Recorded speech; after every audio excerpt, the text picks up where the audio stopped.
si GPY ini tidak respect terhadap triangle, tapi dia bisa aja respect terhadap trendline yang di sini kita punya. Oke, di sini berarti kalau dia respect di trendline gimana? Kita bisa menunggu di area 164.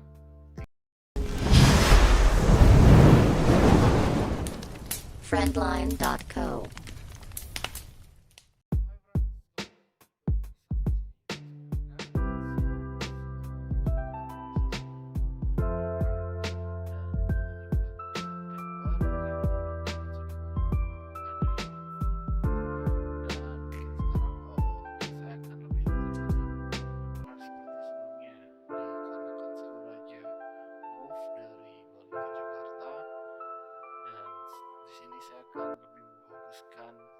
Friendline.co ke depannya.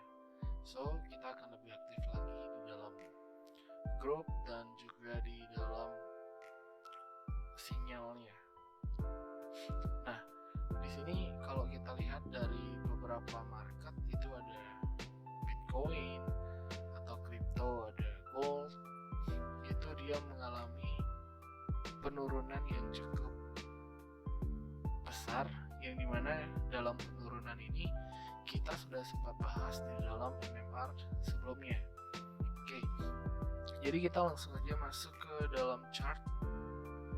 Nah, seperti biasa di sini kita dalam chart gold, yang dimana pada MMR sebelumnya itu terakhir kali saya membuat MMR, potensial dari si gold ini adalah adanya pembentukan dari sideways trend.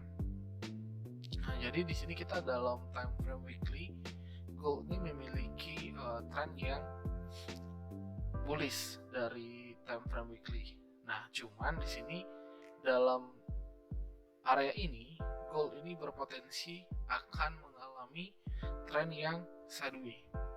Jadi di sini dia ada potensialnya akan menjadi sideways. Nah, di sini kita udah melihat adanya double top ya. Di double top ini gold reject, dan di sini kalau kita ambil sebagai TH-nya pada tahun 2011 ini sudah sempat di break, lalu dia masuk lagi ke dalam.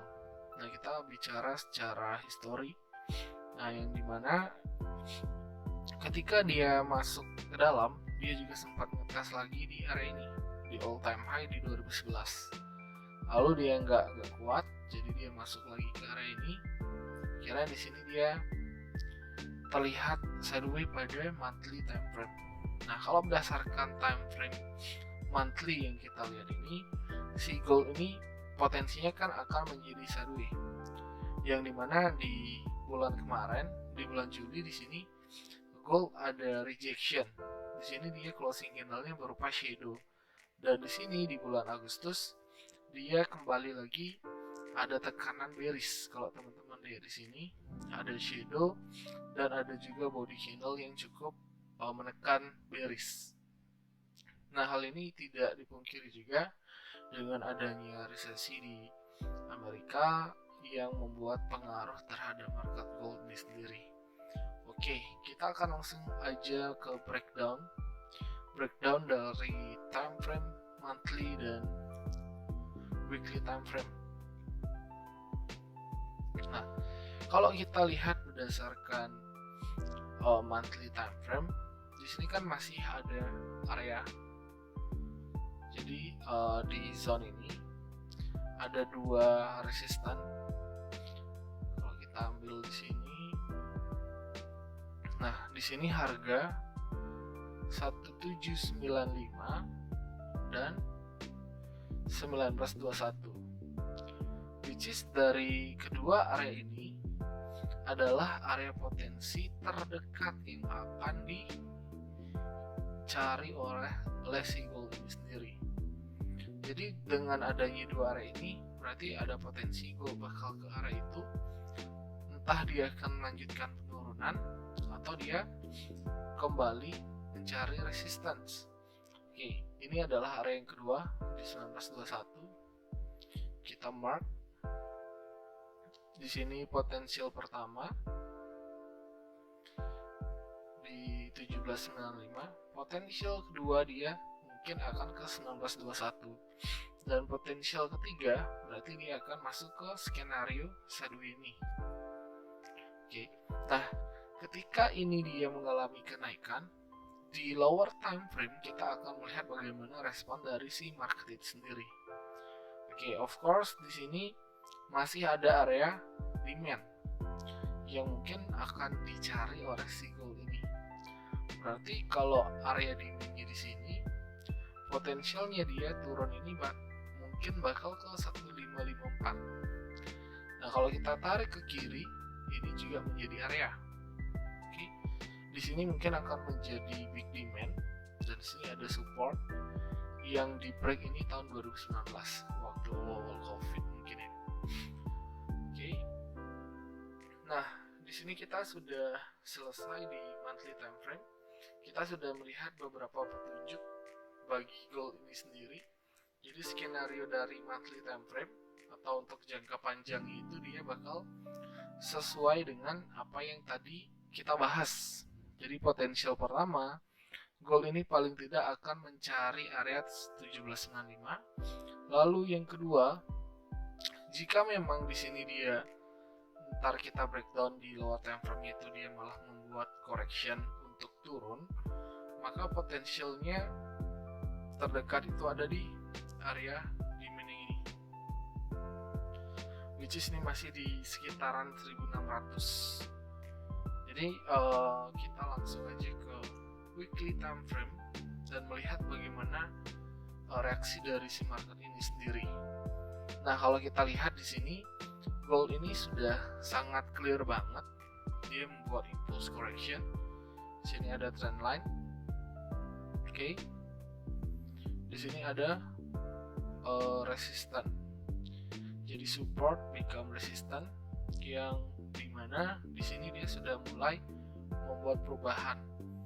Di sini yang awalnya di sini high, di sini potentially menjadi higher low, tapi di sini dia malah menjadi lower high.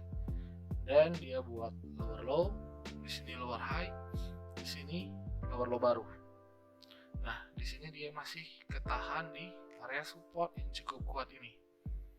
Jadi area support ini sudah dibentuk dari tahun 2020. Lalu 2021 dia mencoba hit lagi. 2021, ini 2022. Bulan Juli dia mencoba masuk lagi ke dalam area support ini, tapi dia langsung di reject.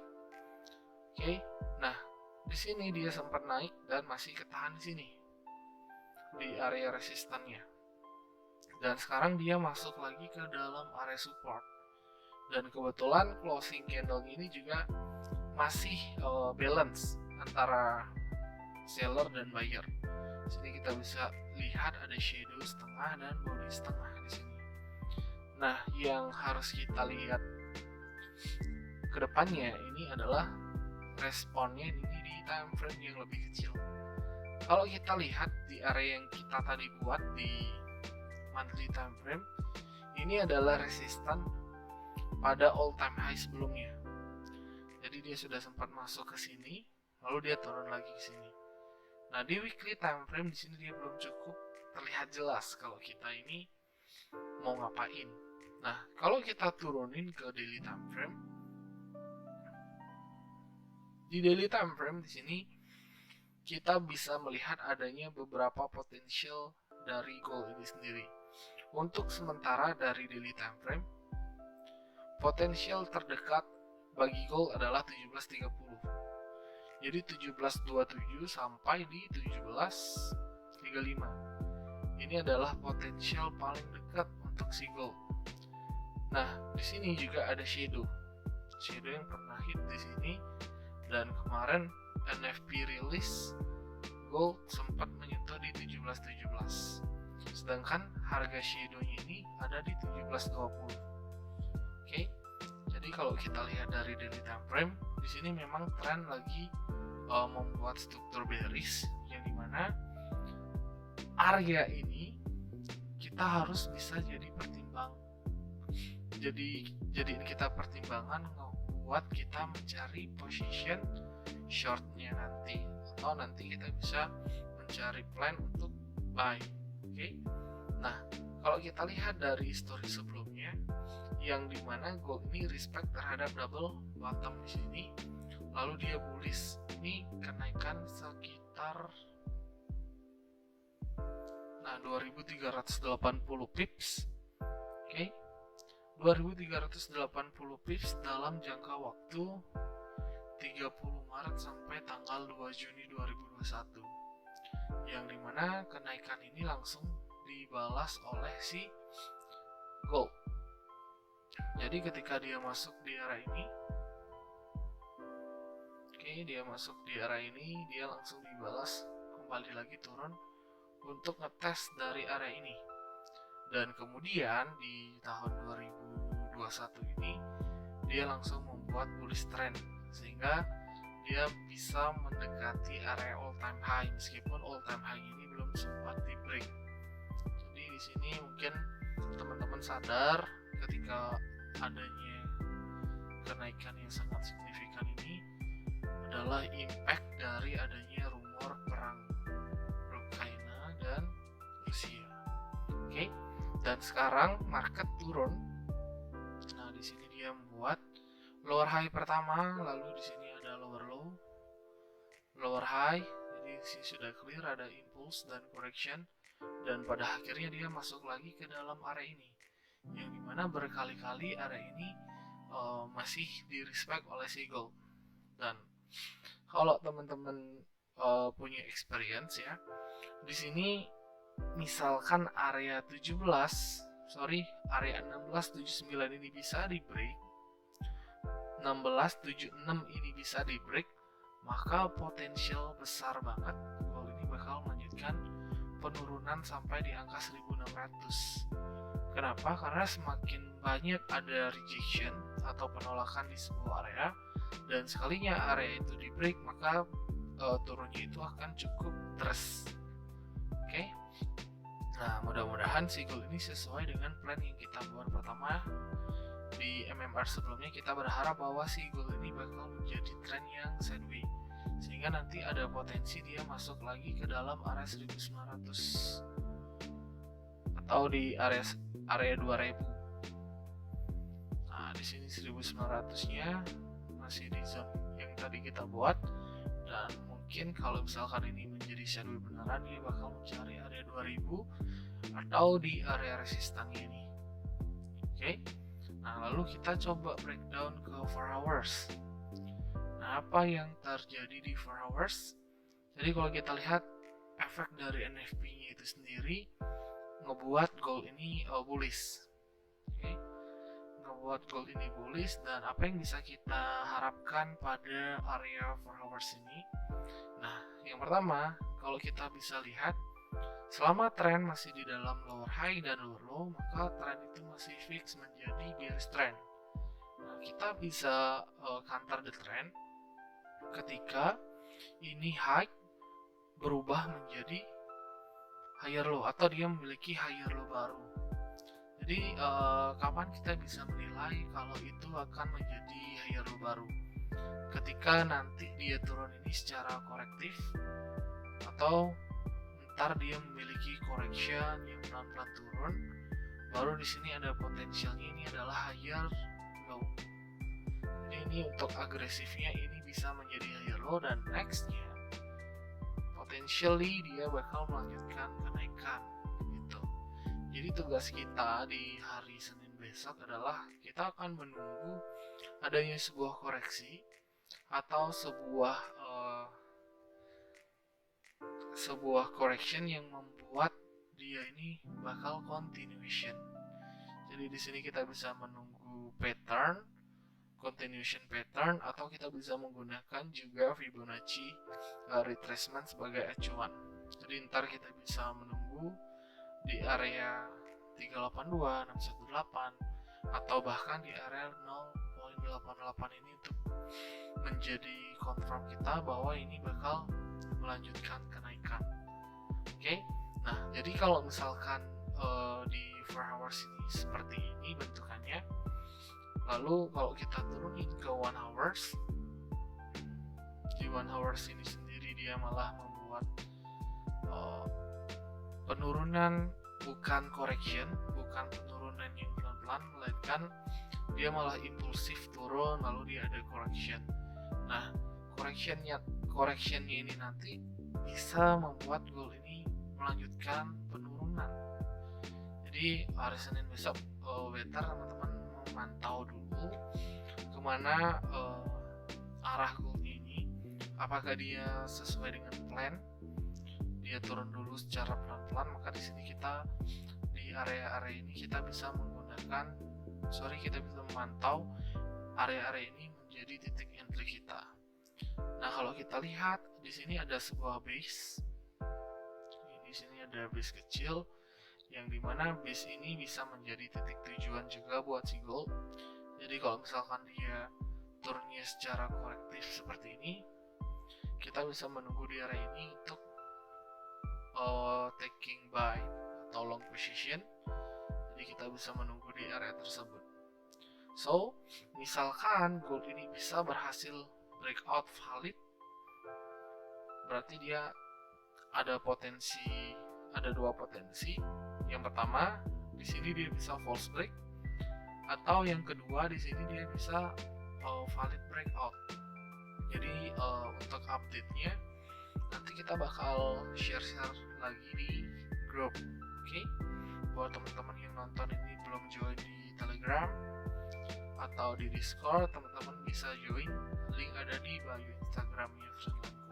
Jadi nanti kita bakal update di sana arah marketnya ini dia bakal kemana. Karena dengan adanya penurunan di weekly time frame yang bisa sampai di area ini, kita sudah sempat forecast. Jadi sebelum dia turun kita sudah sempat forecast bahwa gold ini potensially bakal drop gitu. Oke, next kita bakal melihat si GBP GPY. Oke, GBP GPY weekly time frame. Oke, weekly time frame dari GBP GPY. Di sini kalau kita lihat di sini ada sebuah resistance terdekat dari si GBP GPY. Kalau kita lihat dari tren, ya memang trennya di sini masih cenderung downtrend. Oke, kalau teman-teman lihat tren di sini masih cenderung downtrend. Cuman kalau untuk the fresh trendnya dia ini masih cenderung bullish. Jadi di sini kita punya trend line. Nah, kalau kita lihat si GBP GPY dalam weekly time frame, di sini dia masih memiliki tren yang cenderung naik atau bullish. Nah, di sini dia punya support yang dimana support ini sudah sempat dites. Nah, harapan saya buat si GBP GPY ini dia bakal ngetes lagi si support ini, atau dia masuk ke area trendline lagi, baru setelah itu dia bisa melanjutkan tren. Nah, ini untuk harapannya saya ya, agar kita bisa dapat harga terbaik untuk kita follow the trend.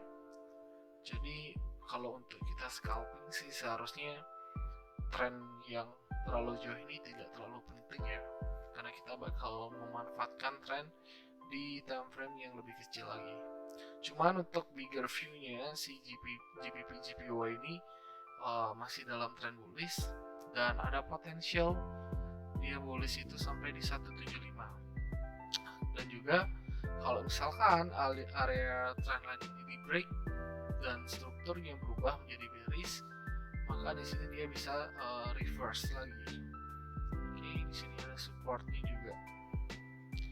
Nah, kalau kita lihat dari weekly time frame, si candlestick-nya ini sendiri dia masih 50-50. Antara dia mau naik dan mau turun itu masih 50-50.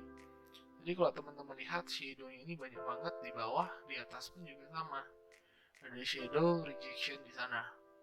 Oke, kalau kita lihat di sini dia sudah sempat breakout dari si shadow, cuman di sini dia false breakout, masuk lagi, dites, turun lagi. Nah, harapan terdekatnya si GBP GPY bakal mencari area trendline. Oke, kita masuk ke daily time frame. Nah, dari daily time frame pun di sini dia sudah memberi kita tanda ya, sebagai di sini adalah potensialnya dia penurunan. Oke. Potensinya dia ini bakal impulsif, continuationnya bearish. Karena kalau kita lihat di sini ada korektif, di sini ada impulsif movement. Oke, ini impulsif, ini correction, ini continuation. Nah, target terdekat berarti berada di area trendline atau di area support ini. Jadi ntar kita bisa manfaatkan breakout and retest di 4 hour atau 1 hour time frame. Nah, kalau kita lihat di sini kan si GPY ini masih dalam trendline ya, dia masih di dalam trendline. Nah, kita bisa eksekusi ketika dia sudah keluar dari trendline, atau di sini dia membuat mini flag di lower time frame. Entah itu di 30 menit, 15 menit dia membuat flag.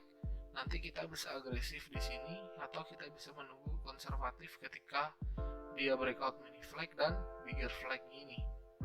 Di sini dia pullback, baru kita eksekusi untuk mencari short position.